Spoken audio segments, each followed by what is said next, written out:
為配合港鐵東鐵線延線工程，來往東涌至欣澳站嘅列車夜晚提早大約2個鐘收車。欣澳站有告示牌通知乘客有關安排。由東涌往香港站嘅尾班車會喺夜晚11點01分開出；由香港站往東涌嘅尾班車就喺夜晚11點07分開出。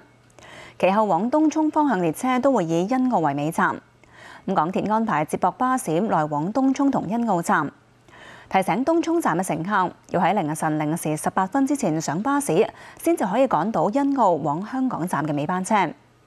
港鐵喺沿線加派大約100個職員協助乘客，目標係喺星期日頭班車開始，東涌線全線恢復正常運作。為咗配合港鐵東涌線延線工程，來往東涌至欣澳站列車夜晚提早大約2個鐘頭收車。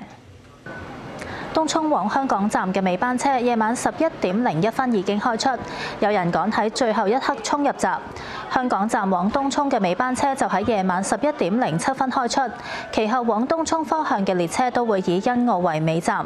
港鐵安排接駁巴士來往東涌同欣澳站，提醒東涌站嘅乘客要喺凌晨0時18分之前上巴士，先至能夠趕上欣澳往香港站嘅尾班車。港鐵喺沿線加派大約100名職員協助乘客，目標星期日頭班車開始，東涌線全線恢復正常運作。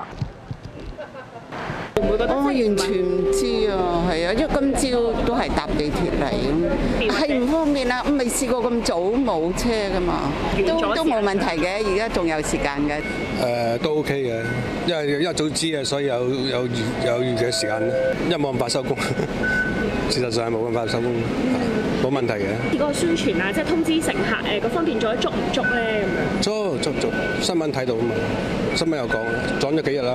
因為我們也沒有實時去關注這個信息，如果地鐵關的話，有車帶我們走，其實也可以；如果沒有地鐵的話，安排車其實也挺方便。